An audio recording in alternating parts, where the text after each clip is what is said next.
un homme de vision dont les paroles avaient le pouvoir de remodeler l'avenir de royaumes entiers. Un monarque tremblant de peur sur son trône royal, consumé par le désespoir d'arrêter une nation qu'aucune force militaire ne pouvait vaincre. Et prise entre ces deux figures puissantes, une bête de somme, une simple ânesse qui allait percevoir la gloire du ciel bien plus clairement que le célèbre prophète assis sur son dos.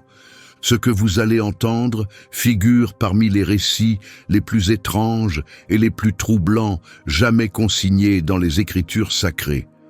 Dans cette histoire, le Tout-Puissant renverse toutes les attentes, dévoile les couches de l'ambition humaine, expose la pourriture de l'orgueil et démontre la nature absolument indestructible de la bénédiction divine. Un homme célébré dans tout le monde antique pour sa vision surnaturelle se retrouvera complètement aveugle face aux messagers célestes se tenant directement sur son chemin. Pendant ce temps, une humble bête de somme, un animal conçu uniquement pour porter de lourdes charges, prononcera des paroles d'une sagesse profonde, bien plus pénétrante que tout ce que le fameux prophète pourrait dire. En parcourant ce récit ensemble, nous allons découvrir la raison mystérieuse pour laquelle le Tout-Puissant a donné à la fois un refus catégorique et une permission surprenante à la même demande. Nous serons présents pour ce moment choquant où la voix d'une ânesse transperce l'épais brouillard de l'orgueil d'un prophète. Et nous écouterons attentivement une ancienne prophétie qui traverse des centaines et des centaines d'années, pointant avec une clarté indéniable vers une étoile brillante apparaissant au-dessus de la petite ville de Bethléem et vers un sceptre royal destiné à gouverner toutes les nations de la terre. Voyez-vous, cette histoire appartient à Balaam, mais elle appartient aussi à chacun d'entre nous. Réfléchissez-y attentivement. Combien de fois avons-nous poursuivi ce qui ressemblait à une occasion en or, tout en ignorant complètement les signes d'avertissement que Dieu avait placés directement sur notre chemin? Avec quelle rapidité prononçons-nous de belles paroles sur le fait de suivre la volonté de Dieu, tout en gardant secrètement l'espoir de recevoir la permission de poursuivre ce que nos propres cœurs désirent vraiment. Considérez cette pensée troublante. Si une simple ânesse possédait la capacité de voir ce qu'un prophète célèbre avait complètement manqué, quelle chose importante pourrions-nous nous-mêmes ignorer quand nos cœurs sont tiraillés entre l'obéissance et l'ambition égoïste?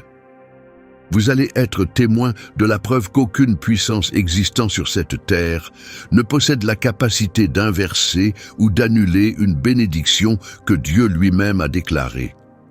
Et la toute première personne qui dut apprendre cette difficile leçon fut un monarque effrayé dont le nom était Balak.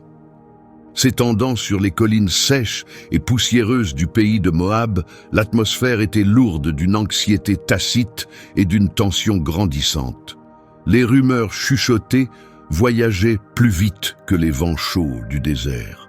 Une population immense avait émergé du pays d'Égypte, et partout où cette multitude passait, les royaumes établis s'effondraient en poussière. Des dirigeants puissants commandant des armées fortes et expérimentées, vivant derrière des murs de cités fortifiées, protégés par des barrières de pierre solides, s'étaient tous effondrés quand ce peuple approchait. Leur série de victoires impossibles ne venait pas d'armes supérieures ou de tactiques militaires. Leur succès découlait directement de la présence d'un Dieu puissant qui combattait personnellement leurs batailles pour eux.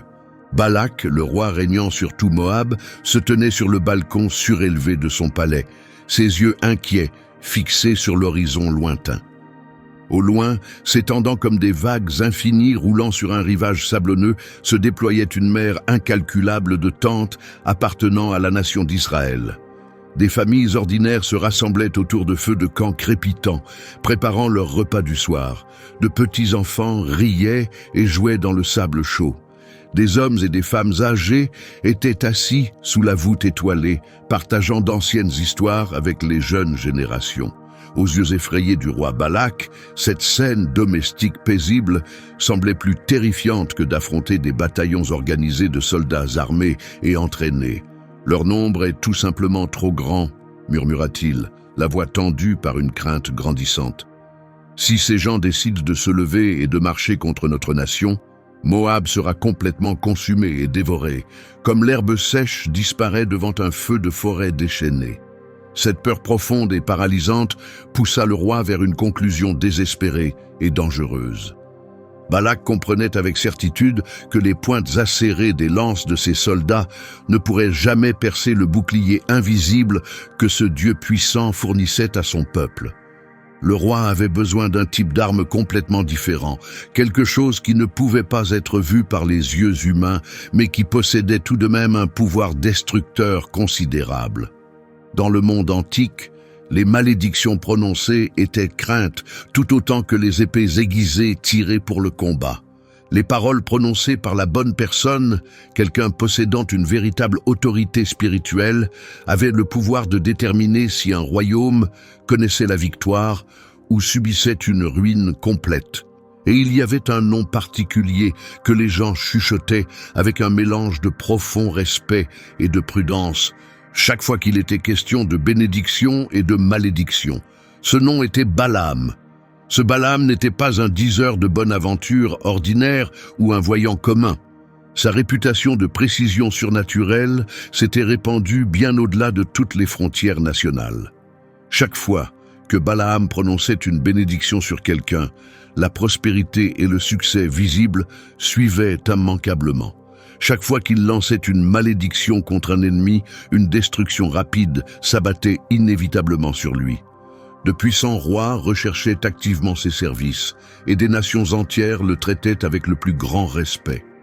Si un être humain marchant sur cette terre possédait la capacité de renverser le cours des événements contre la nation apparemment invincible d'Israël, le roi Balak croyait fermement que Balaam était certainement cet homme. Or, Balaam vivait loin des frontières de Moab, complètement en dehors du cercle des prophètes et conseillers qui servaient normalement la cour de Balak. Mais cette distance géographique n'importait pas au roi effrayé. Sa peur écrasante réduisait au silence toute prudence naturelle qu'il aurait pu ressentir.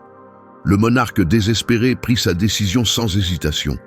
Il paierait volontiers n'importe quel prix demandé. Il offrirait avec joie n'importe quel honneur requis. Rien n'était trop coûteux si seulement Balaam acceptait de venir l'aider.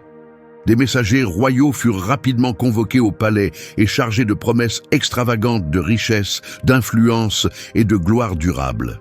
Ces hommes chevaucheraient leurs chevaux les plus rapides à travers des rivières en crue et des vallées profondes, jusqu'à atteindre la demeure lointaine où résidait le fameux prophète. La mission qui leur était assignée ne pouvait pas être plus claire. Ramener Balaam au pays de Moab, et par les puissantes malédictions qui couleraient de sa bouche, affaiblir et paralyser la nation d'Israël. Déjà à ce stade précoce de notre histoire, nous pouvons déceler le murmure d'une profonde ironie. Le roi Balak tremblait de terreur devant le nombre immense de la population d'Israël. Pourtant, remarquablement, il ne montrait aucune crainte envers le Dieu d'Israël. Le roi insensé imaginait que ces pièces d'or pouvaient acheter quelque chose que le ciel lui-même avait déjà scellé et établi de façon permanente. Il croyait réellement qu'une malédiction humaine pouvait d'une façon ou d'une autre défaire ce que le Créateur éternel lui-même avait béni de sa propre voix. Dans le brouillard de son désespoir, le souverain de Moab ignorait complètement la seule vérité la plus importante de toute la situation. Aucune quantité de richesses accumulées, aucune quantité d'autels sacrificiels construits et brûlants ne possédait le moindre pouvoir de changer ou d'inverser une parole que le Seigneur avait déjà prononcée. Et malgré cette réalité évidente, les messagers royaux continuaient de chevaucher, portant avec eux la peur désespérée du roi, soigneusement enveloppé dans des promesses scintillantes de trésors terrestres. Très bientôt, le prophète Balaam entendrait cette convocation royale, et la longue route menant vers Moab commencerait officiellement. Situé loin des grands palais et des cours royales de Moab, dans une région plus calme du monde béni d'arbres ombragés et de ruisseaux coulants, vivait un homme nommé Balaam. Sa maison était simple et modeste en apparence, Pourtant son nom était prononcé avec révérence dans les salles du trône et les cours royales de nombreux royaumes. Il portait une réputation que très peu d'individus dans le monde antique pouvaient légitimement revendiquer. Toutes les paroles que Balaam prononçait avec autorité se réalisaient exactement comme il les déclarait. De puissants rois craignaient ce qu'ils pourraient dire à leur sujet. De riches princes l'honoraient avec des cadeaux coûteux. Des nations entières chuchotaient nerveusement au sujet de ses bénédictions et de ses terribles malédictions.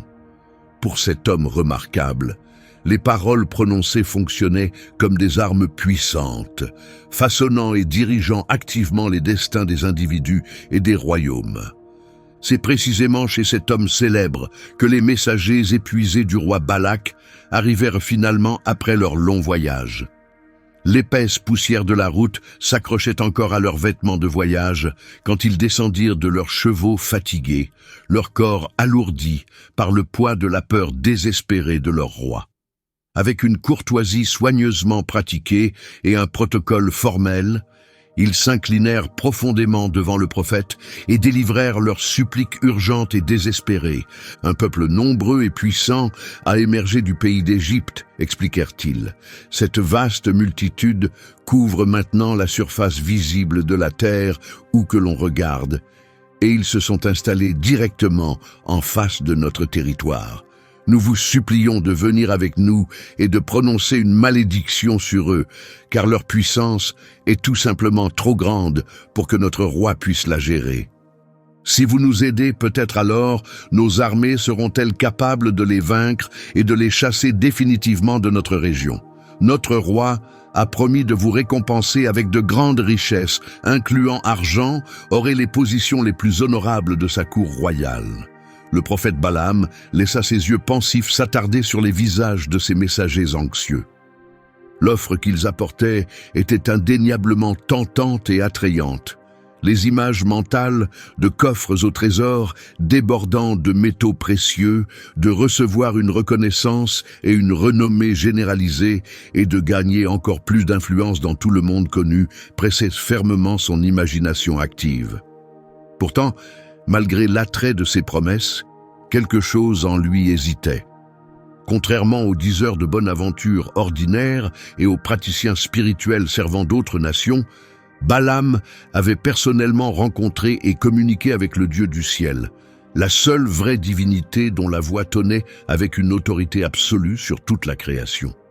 Quels que soient les désirs qui brûlaient dans le cœur ambitieux de Balaam, il comprenait qu'il ne pouvait entreprendre aucune action sans d'abord consulter le Seigneur et recevoir sa permission. Cette nuit-là, dans l'intimité silencieuse de sa chambre personnelle, Balaam s'abaissa en prière. « Seigneur, des hommes importants sont venus à moi portant une offre d'un roi, dit-il. Ils me demandent de prononcer une malédiction sur un peuple qui traverse le pays. Que dois-je faire ? Dis-moi comment je dois leur répondre. » La réponse du ciel vint rapidement et immédiatement, prononcée sans aucune ambiguïté ni langage obscur, ne laissant absolument aucune place à la négociation ou au compromis. Dans le livre des Nombres, chapitre 22, verset 12, Dieu déclara avec une clarté sans équivoque « Tu n'iras pas avec ces hommes. Tu ne maudiras pas ce peuple, car il est béni par moi. » Des paroles plus claires et plus directes n'auraient simplement pas pu être prononcées par quiconque. La nation d'Israël était complètement intouchable à cause de sa relation d'alliance avec son Dieu puissant. Aucune malédiction chuchotée ou criée par une langue humaine, aucun profit tentant offert par un roi riche, aucune puissance étrangère marchant avec des armées ne pouvait jamais briser ou endommager ce que le Tout-Puissant lui-même avait fermement établi.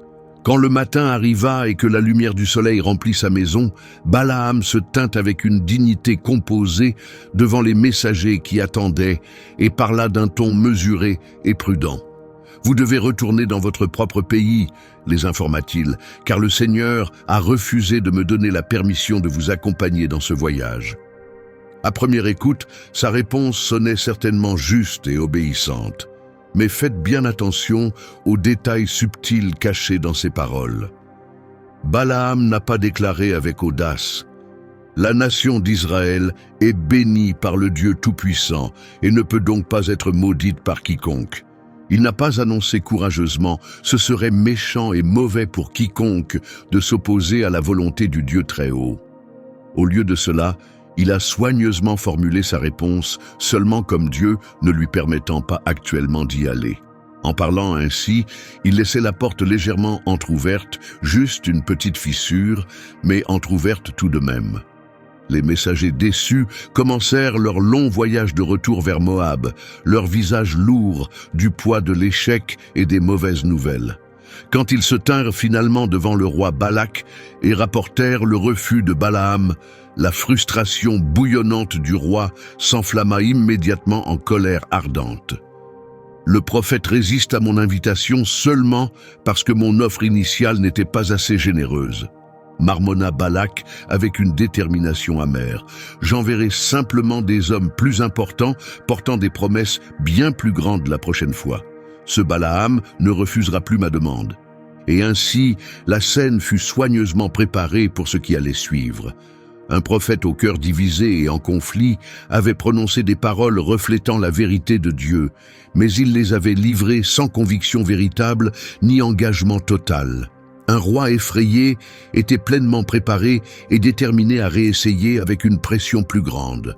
Et pendant tout ce temps, le ciel observait attentivement, prêt à exposer et révéler les vraies intentions cachées au fond du cœur humain. Le roi Balak n'était certainement pas un homme qui acceptait la défaite facilement ou qui abandonnait après un seul revers. Quand sa première délégation de messagers revint au palais sans succès, la frustration du roi brûla intensément dans sa poitrine. Peut-être que Balaam résiste à ma demande seulement parce que l'offre initiale que j'ai envoyée était tout simplement trop petite et peu impressionnante, raisonna-t-il en lui-même. Très bien alors, j'augmenterai considérablement les enjeux cette fois et rendrai le refus impossible. Agissant selon cette nouvelle stratégie, Balak rassembla soigneusement des princes de rang encore plus élevés et d'importance encore plus grande que ceux qu'il avait envoyés auparavant. C'étaient des hommes vêtus des plus coûteux vêtements disponibles, portant des promesses et des offres bien plus lourdes que tout ce qui avait été mentionné précédemment. Avec ces dignitaires impressionnants, voyageait la peur désespérée du roi, soigneusement enveloppée dans de l'or brillant et des promesses de grand honneur. Une fois de plus, la délégation royale chevaucha à travers de larges vallées et traversa des rivières impétueuses, voyageant de nombreux jours jusqu'à arriver à la demeure du fameux prophète. Cette fois, leurs paroles soigneusement choisies portaient à la fois une intensité urgente et des louanges flatteuses. « Ô grand et renommé prophète, commencèrent-ils respectueusement, notre roi vous supplie du plus profond de son cœur. S'il vous plaît, ne refusez pas sa demande cette fois.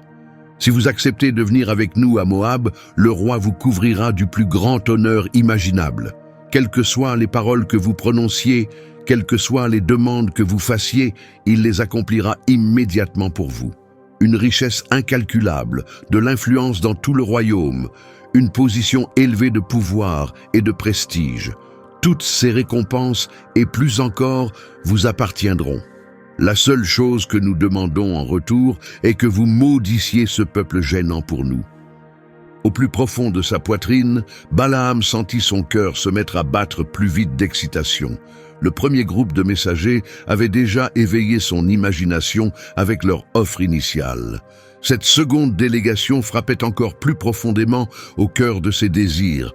Avec des paroles prudentes et délibérées, il donna sa réponse. « Même si le roi Balak me donnait généreusement son palais entier rempli jusqu'au plafond d'argent et d'or, je ne pourrais rien faire du tout au-delà du commandement précis du Seigneur mon Dieu. » Ces paroles sonnaient certainement de manière impressionnante, juste et humble. Pourtant, sous la surface de ces phrases au noble son, une dangereuse étincelle d'ambition égoïste continuait de couver et de luire. Si le cœur de Balaam avait été vraiment et pleinement soumis à la volonté de Dieu, il aurait congédié ses messagers immédiatement, sans aucune discussion supplémentaire. Au lieu de cela, il ajouta quelque chose de très révélateur à sa réponse. « S'il vous plaît, restez ici chez moi pour cette nuit, dit-il, et je m'enquerrai une fois de plus auprès du Seigneur pour voir ce qu'il peut me dire d'autre à ce sujet. Mais arrêtez-vous et considérez ceci attentivement. Pourquoi quelqu'un aurait-il besoin de demander à nouveau quelque chose qui avait déjà été clairement répondu ? Le commandement divin avait déjà été donné sans aucune incertitude. Israël était béni et protégé par Dieu lui-même. La réponse était finale et complète. Il n'y avait plus rien à discuter ou à négocier. Pourtant, le cœur divisé et en conflit de Balaam désirait désespérément entendre un résultat différent cette fois. Peut-être, pensait-il secrètement, le Dieu du ciel pourrait-il changer d'avis et me donner la permission que je désire vraiment. Cette nuit-là, dans l'obscurité, le Seigneur vint à Balaam avec une réponse qui était à la fois frappante et remplie de dangers cachés. Dans le livre des Nombres, chapitre 22, verset 20, Dieu prononça ces paroles au prophète. « Si ces hommes sont venus pour te chercher, alors lève-toi et va avec eux pour ce voyage. Mais comprends bien ceci, seule la parole exacte que je te dirai, celle-là et rien d'autre, tu feras ou diras. » La permission fut officiellement accordée, pourtant le ciel n'avait pas vraiment approuvé ce qui se passait. Une porte s'ouvrait, mais son but était d'exposer et de révéler ce qui était vraiment caché au plus profond du cœur de Balaam. Parfois le Tout-Puissant accorde exactement ce que nous demandons avec insistance, non pas parce qu'il approuve, mais spécifiquement pour mettre nos vraies intentions en lumière où elles peuvent être vues clairement. Ce qui apparaît en surface comme liberté peut en réalité être un jugement divin soigneusement déguisé. Quand la première lueur de l'aube apparut à l'horizon, Balaam se leva de son lit avec une excitation impatiente. Il sella rapidement son ânesse fidèle, son esprit déjà lancé à imaginer les honneurs et les récompenses qui l'attendaient à la cour royale de Moab. Bien que Dieu eût clairement prononcé des paroles de retenue et de prudence, le cœur du prophète n'était ni stable ni pleinement engagé dans l'obéissance.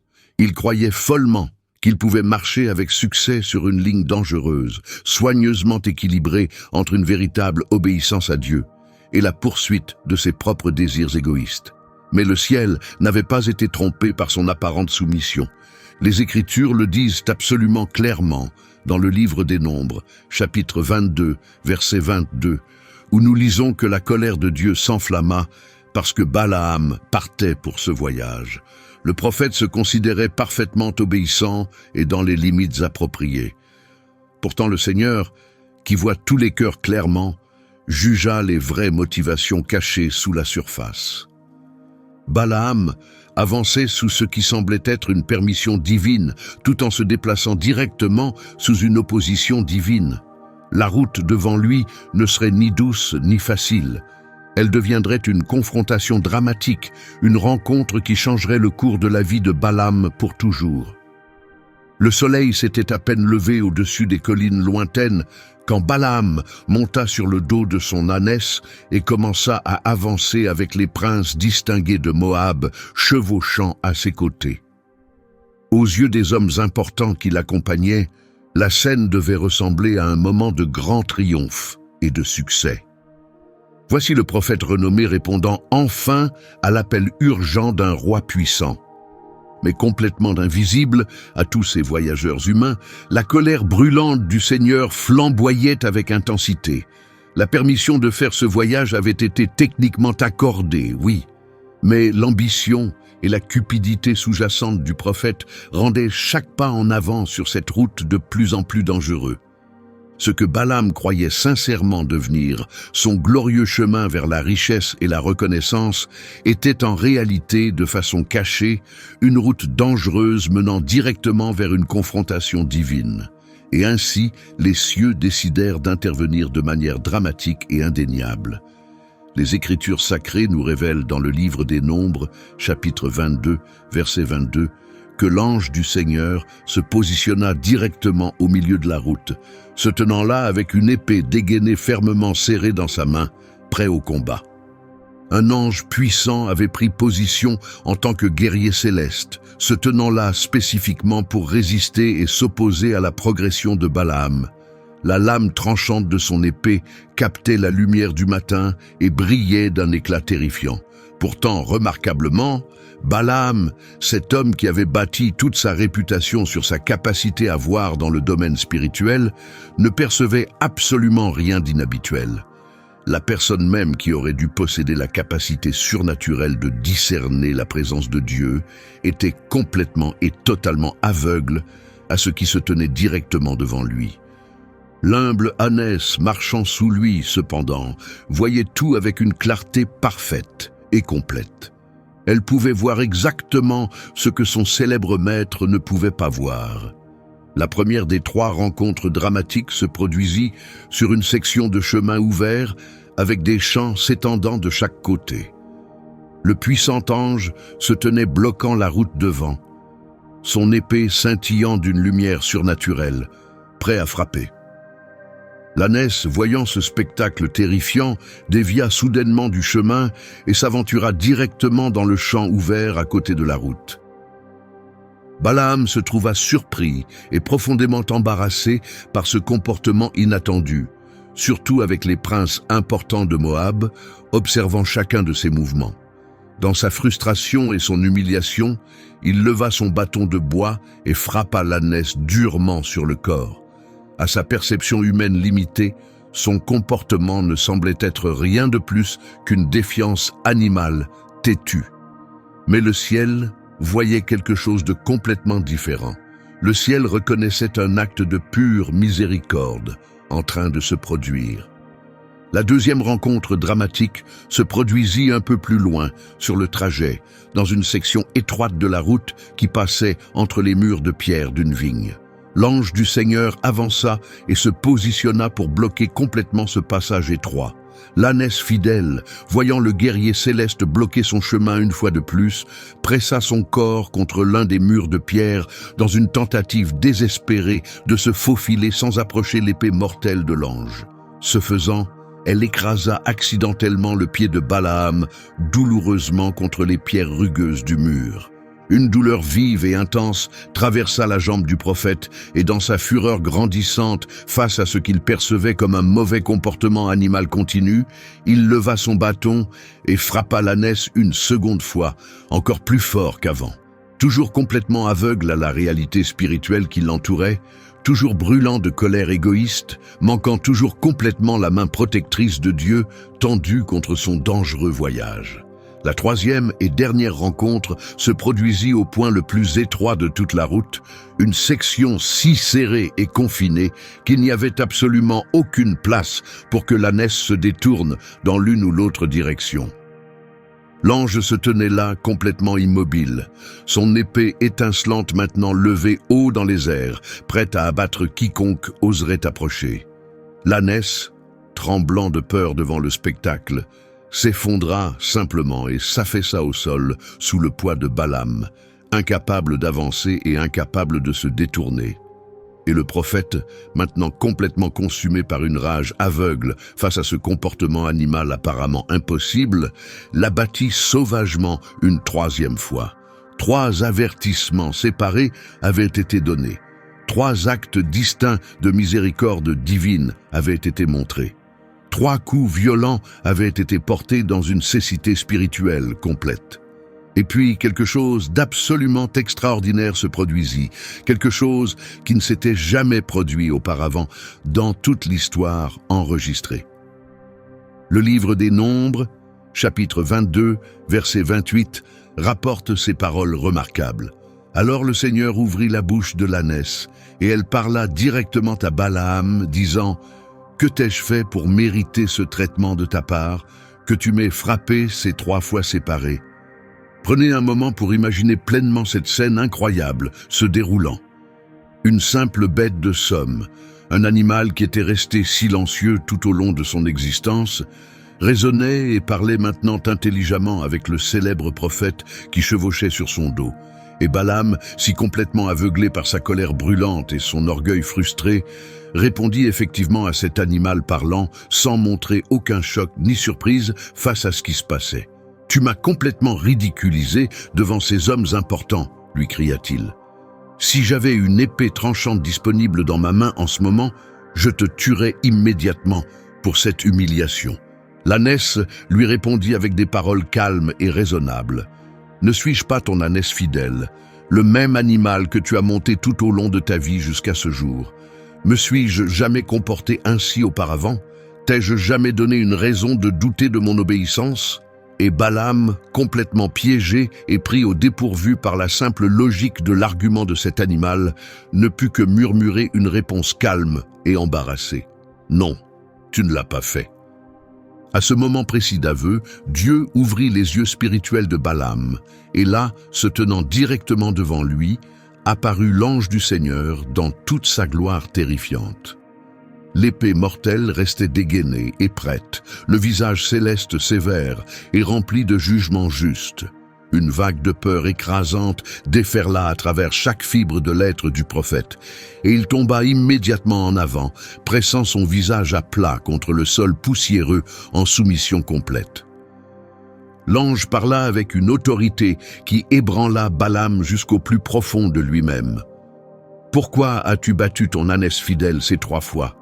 Écoute attentivement ce que je te dis maintenant.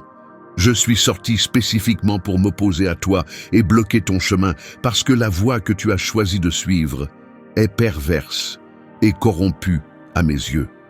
Ton ânesse m'a vu me tenant sur la route et s'est sagement détournée du danger à chaque fois. Si elle ne l'avait pas fait, si elle avait continué à marcher vers moi, je t'aurais très certainement tué avec mon épée et lui aurais permis de vivre. » Le poids écrasant de cette ironie dut peser sur Balaam comme une montagne de pierres. Le prophète qui avait bâti toute sa carrière et sa réputation en prétendant avoir une vision spirituelle surnaturelle avait été complètement aveugle. Le simple animal qu'il avait battu et méprisé possédait en fait plus de discernement véritable que lui. L'ange avait déclaré la vérité clairement et sans l'adoucir. Les intentions les plus profondes de Balaam étaient corrompues et polluées. Son chemin choisi était tordu et offensant pour le ciel. Il avait été épargné d'une mort certaine uniquement par la miséricorde de Dieu, agissant à travers une humble créature qui marchait sous lui. Complètement secoué et tremblant de peur, Balaam ouvrit la bouche et fit une confession. « J'ai grandement péché, admit-il. Je ne savais pas que tu te tenais sur la route pour t'opposer à mon voyage. Si mon avancement te déplaît de quelque manière que ce soit, je ferai demi-tour immédiatement et retournerai chez moi. » L'ange abaissa lentement son épée étincelante et délivra un ordre sévère et sérieux au prophète humilié. « Tu peux continuer et aller avec ces hommes à Moab, mais comprends clairement ce commandement.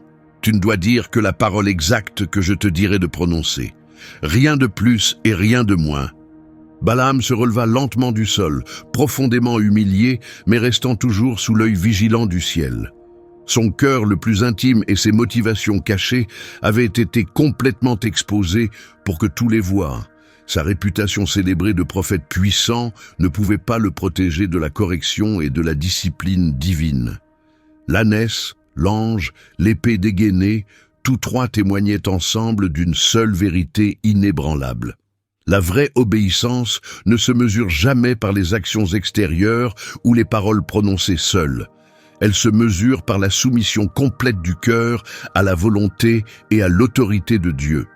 Et ainsi, Balaam continua son voyage vers le pays de Moab, mais il n'était plus le voyant confiant et sûr de lui qu'il avait été quand il avait quitté sa maison.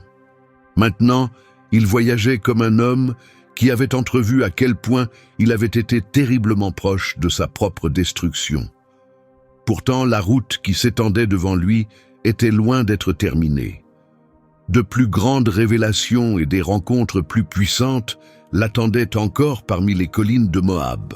Le cortège de voyage arriva finalement aux collines élevées qui surplombaient le vaste campement d'Israël étendu en contrebas.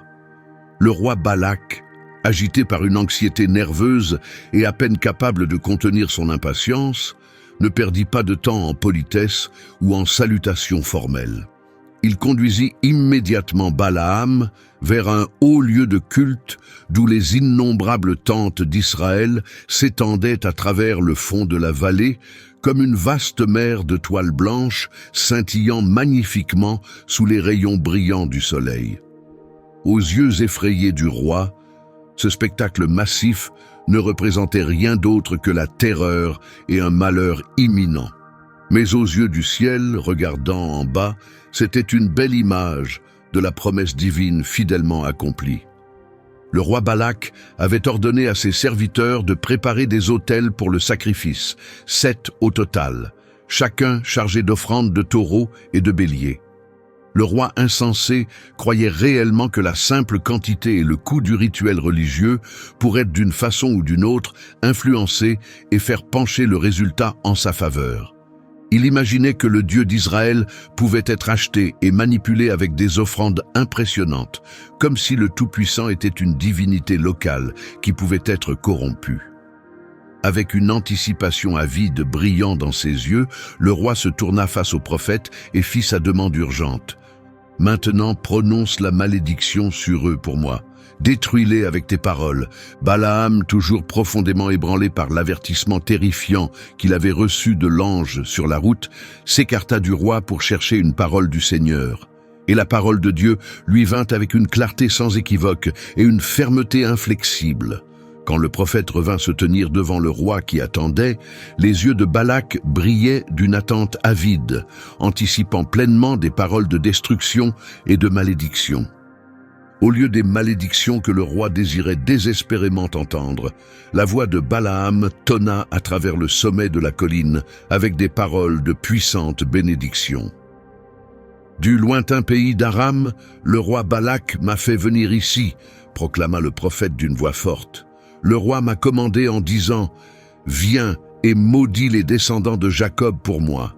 Viens et prononce des paroles de dénonciation contre Israël. » Mais comment puis-je maudire quelqu'un que Dieu lui-même n'a pas maudit?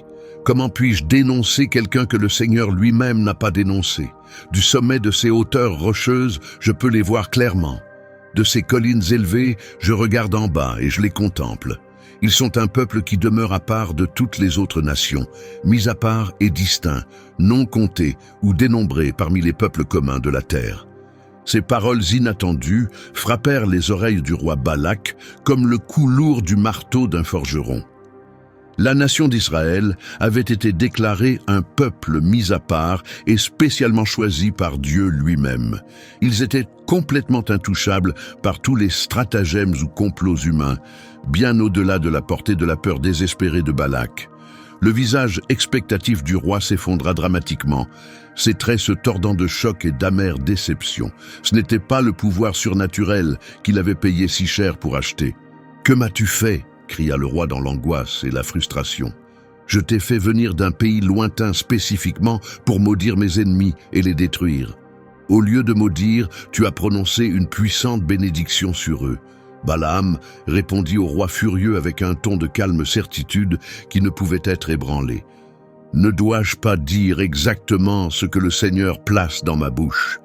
Je n'ai pas le choix en cette matière. Je ne peux dire que ce que Dieu me commande de dire. » Ici, la leçon essentielle de toute cette histoire émerge avec une clarté parfaite pour que tous comprennent. La bénédiction que Dieu prononce sur son peuple choisi est absolument irrévocable. Elle ne peut être reprise ni annulée. Aucune malédiction prononcée par une langue humaine ne peut la renverser. Aucun ennemi, aussi puissant ou déterminé soit-il, ne peut défaire ce que Dieu a fait. La vraie source de la force d'Israël ne venait jamais de leur puissance militaire ou de leur grande population. Leur force découlait entièrement de la parole inébranlable et éternelle de leur Dieu d'alliance. Et pourtant, le roi Balak, complètement aveuglé par sa peur écrasante et son orgueil obstiné, n'était pas prêt à accepter la défaite et à abandonner sa quête. Il se convainquit lui-même que peut-être une autre tentative depuis un endroit différent pourrait d'une façon ou d'une autre produire un résultat différent et plus favorable. Le roi désespéré de Moab refusait absolument de lâcher son objectif si facilement. Et ainsi la scène fut soigneusement préparée pour un second oracle prophétique. Balak restait furieux de ce qui s'était passé. Pourtant, il n'était pas découragé de réessayer. Si un haut lieu sacré n'avait pas produit les résultats désirés, alors peut-être qu'un autre point de vue surplombant le camp fonctionnerait mieux. S'accrochant à cet espoir désespéré, le roi conduisit Balaam vers un endroit appelé le champ de Tsophim, une autre hauteur élevée, avec une vue claire sur le vaste campement israélite en contrebas. Une fois de plus, le roi ordonna que 7 autels soient construits et bâtis. Une fois de plus, des sacrifices coûteux de taureaux et de béliers furent offerts. Une fois de plus, la fumée s'éleva vers le ciel des offrandes brûlantes.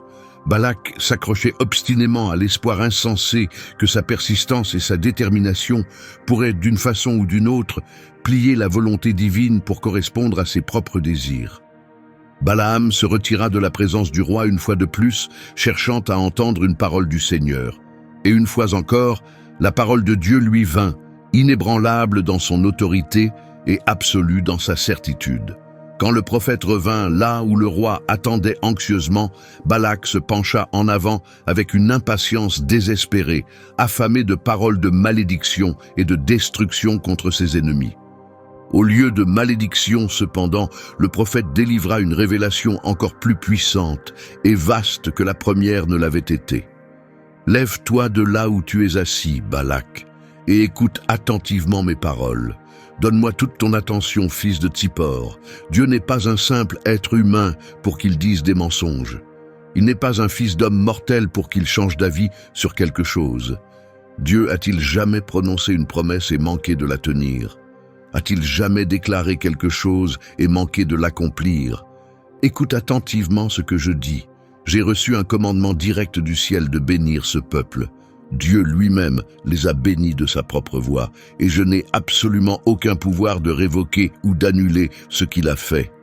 La bénédiction que Dieu avait prononcée n'était pas quelque décret fragile ou temporaire qui pouvait être inversé par un effort humain. Elle était fermement enracinée et fondée dans le caractère éternel et immuable de Dieu lui-même. Les rois humains pourraient changer d'avis et inverser leurs décisions. Les prophètes et les chefs spirituels pourraient trébucher et tomber dans l'erreur. Pourtant, le Seigneur du ciel ne vacille jamais dans sa parole. Jamais. Sa promesse prononcée demeure aussi fixe et permanente que les étoiles dans les cieux. Balaam continua de délivrer son message prophétique avec une puissance et une autorité croissantes. Le Seigneur n'a pas observé de méchanceté en Jacob, il n'a pas vu de trouble ou de méfait en Israël. Le Seigneur leur Dieu marche parmi eux et est personnellement présent avec eux.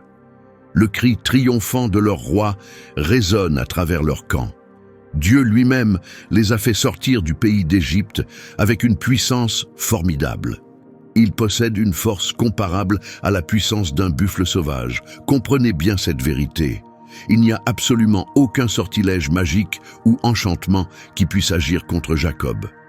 Il n'y a aucune divination ou bonne aventure qui puisse nuire à Israël. À partir de ce jour, il sera dit de Jacob et d'Israël: « Regardez et voyez quelle chose merveilleuse Dieu a faite pour son peuple. » Cette déclaration était bien plus qu'une simple bénédiction de protection. C'était un bouclier complet d'immunité divine. Aucun sort jeté par un sorcier, aucune magie noire pratiquée par un adepte des arts maléfiques, aucun stratagème conçu par des esprits humains ou des puissances démoniaques ne pouvait toucher ou nuire à la nation d'Israël. Les nations environnantes pouvaient s'agiter et comploter autant qu'elles le voulaient. L'alliance que Dieu avait faite avec son peuple demeurait absolument ferme et indestructible. La frustration bouillonnante du roi Balak déborda finalement en un désespoir ouvert. « Si tu refuses de les maudire comme je te l'ai demandé, supplia-t-il le prophète, alors au moins cesse de les bénir.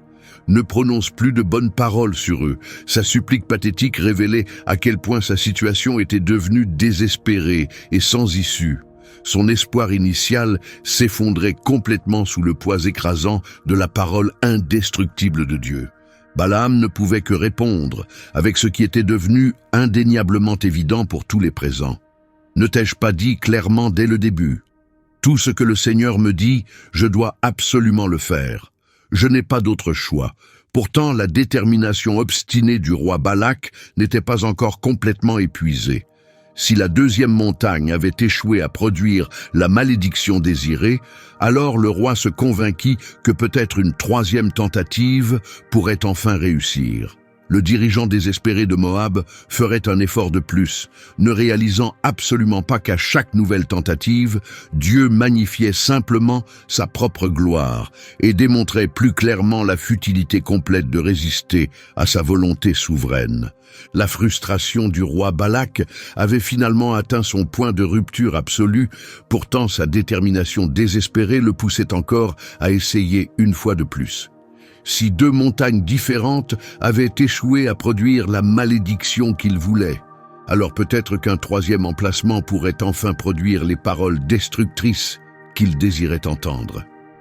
S'accrochant à ce dernier fil d'espoir, le roi conduisit Balaam au sommet même d'une montagne appelée Péor, une hauteur élevée surplombant le désert aride s'étendant vers l'horizon lointain.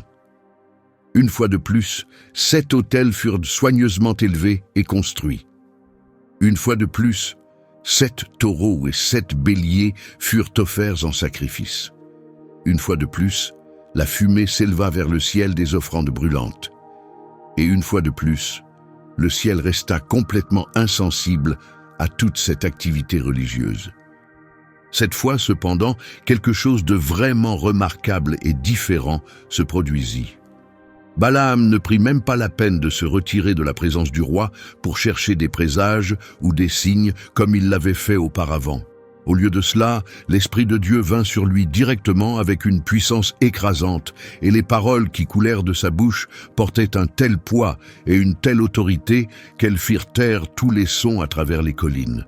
Écoutez l'oracle de Balaam, fils de Béor. Écoutez l'oracle de l'homme dont les yeux spirituels ont été ouverts. Écoutez l'oracle de celui qui entend clairement les paroles de Dieu lui-même, qui voit des visions du Tout-Puissant et tombe devant sa présence, mais dont les yeux restent découverts et ouverts pour percevoir. Que tes tentes sont belles et agréables, ô descendants de Jacob. Que tes demeures sont merveilleuses, ô Israël. Elles s'étendent comme des vallées se prolongeant au loin. Elles apparaissent comme des jardins bien arrosés, plantés près d'une rivière coulante.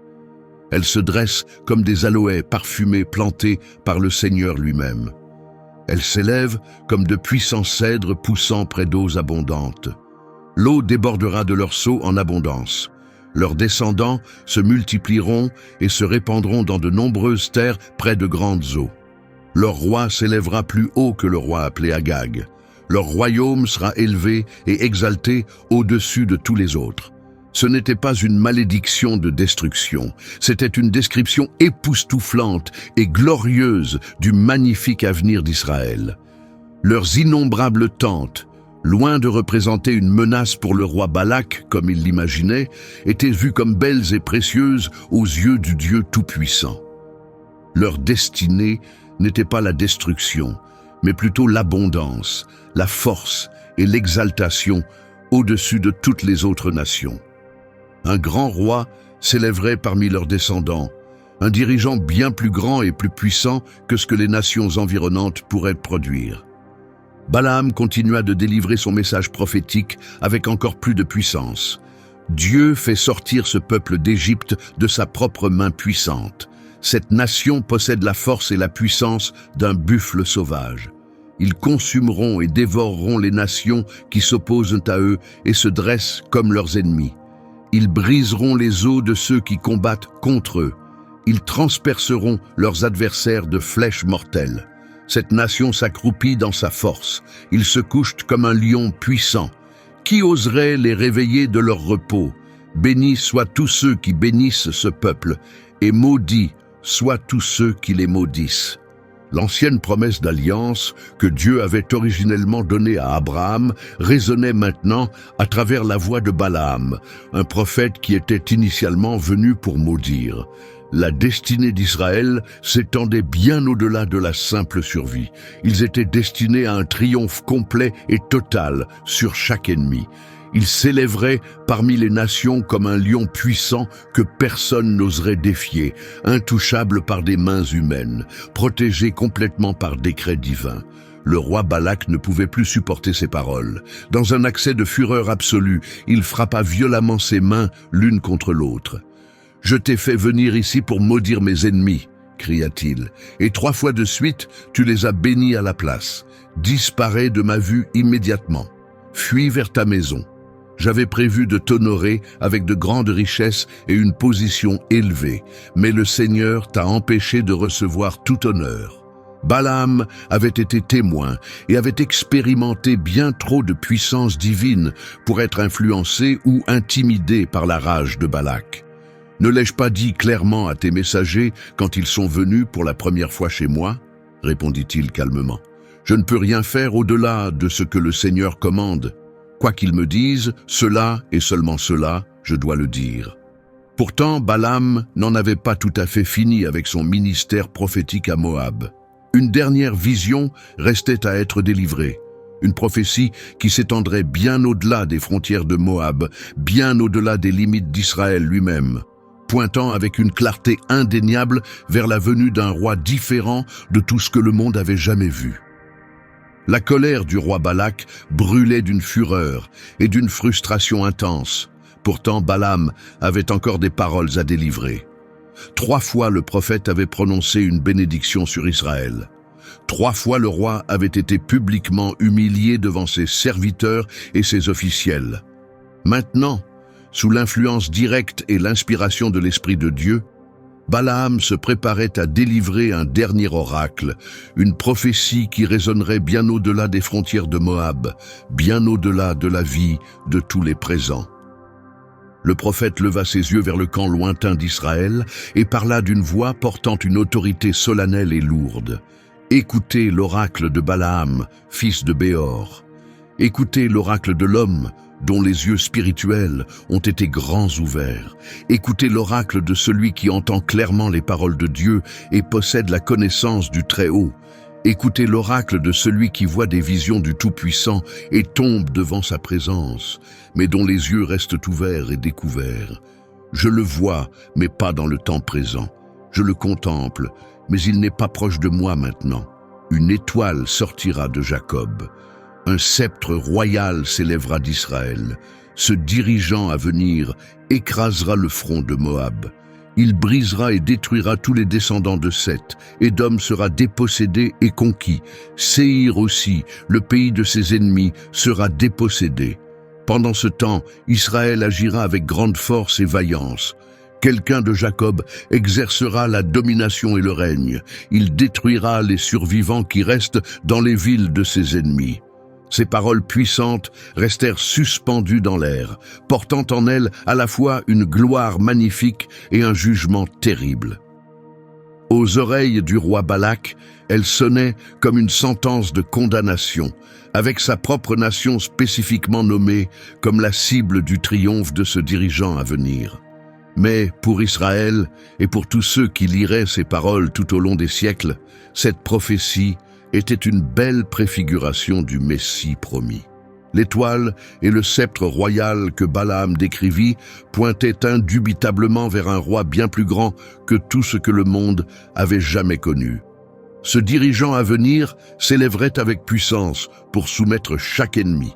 Il régnerait dans une justice parfaite qui ne finirait jamais. Son royaume durerait éternellement. De nombreux siècles plus tard, cette ancienne prophétie murmurerait à travers les couloirs de l'histoire d'une manière remarquable. Quand des mages voyagèrent depuis les terres orientales, guidés par une étoile brillante dans le ciel nocturne, cherchant le roi nouveau-né jusqu'à ce qu'ils arrivent à la petite ville de Bethléem, ils suivaient, sans le savoir, le chemin que la vision de Balaam avait tracé en premier. L'ironie de cette situation est vraiment profonde et digne de réflexion.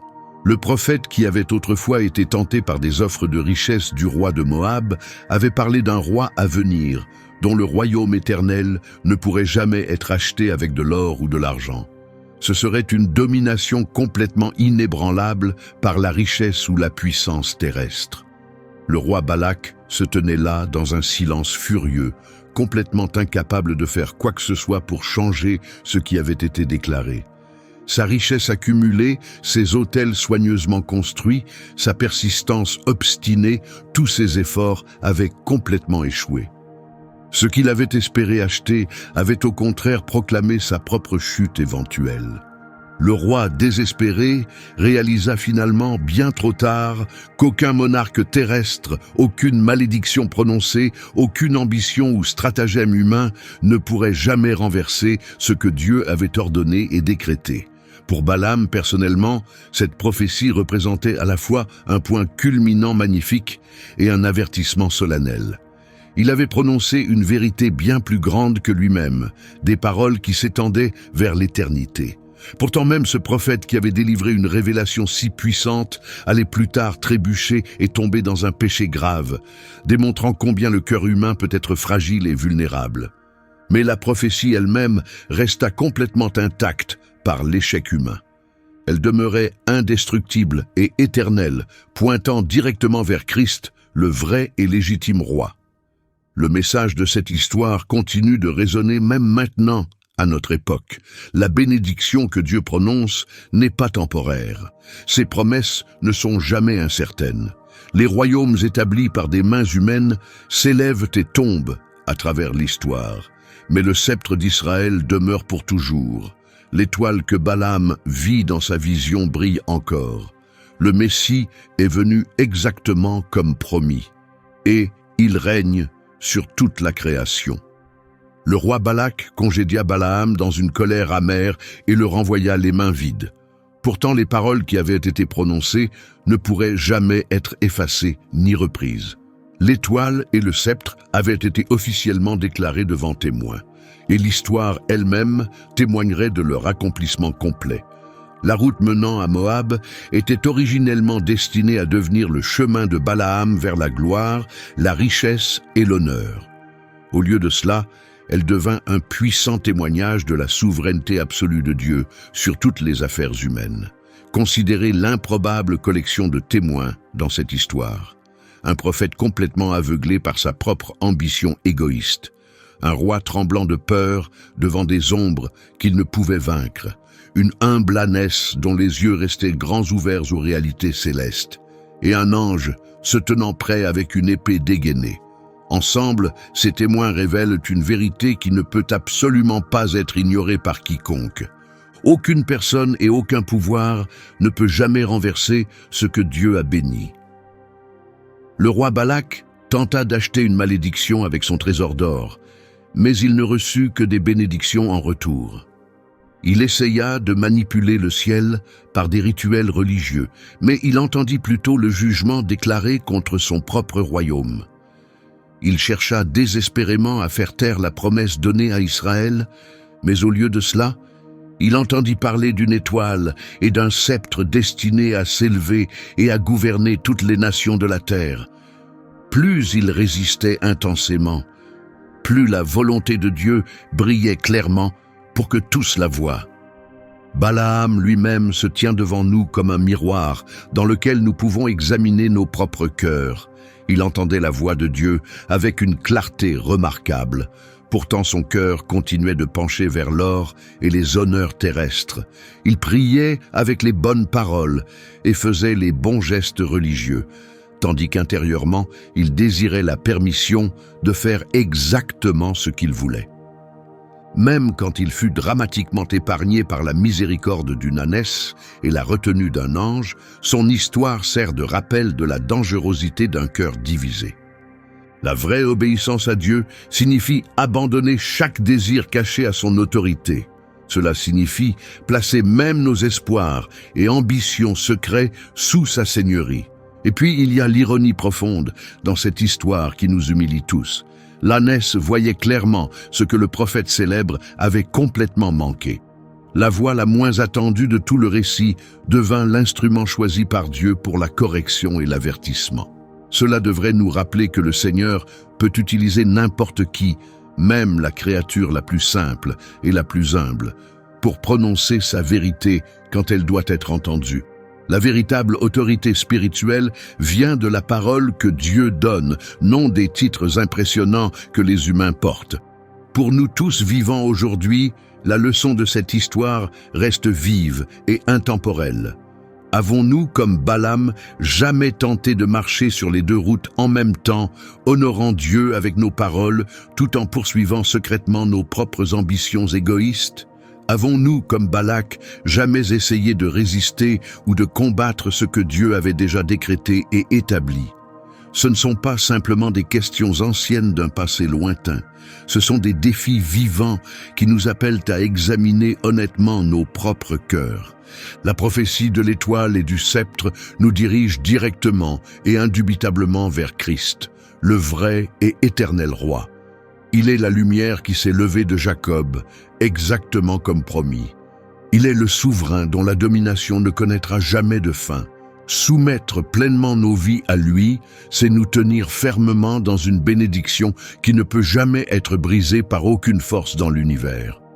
Ami, si cette histoire a remué quelque chose de profond dans ton esprit, ne laisse pas ce sentiment s'estomper sans agir en conséquence.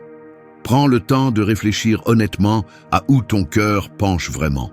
Place chaque domaine caché de ta vie pleinement sous l'autorité de sa volonté. Partage ce message puissant avec d'autres qui ont désespérément besoin d'espoir et de correction dans leur vie. Et si tu désires marcher plus profondément dans les richesses de la parole de Dieu avec nous, abonne-toi à cette chaîne et rejoins notre communauté grandissante où la foi et la vérité sont proclamées sans compromis.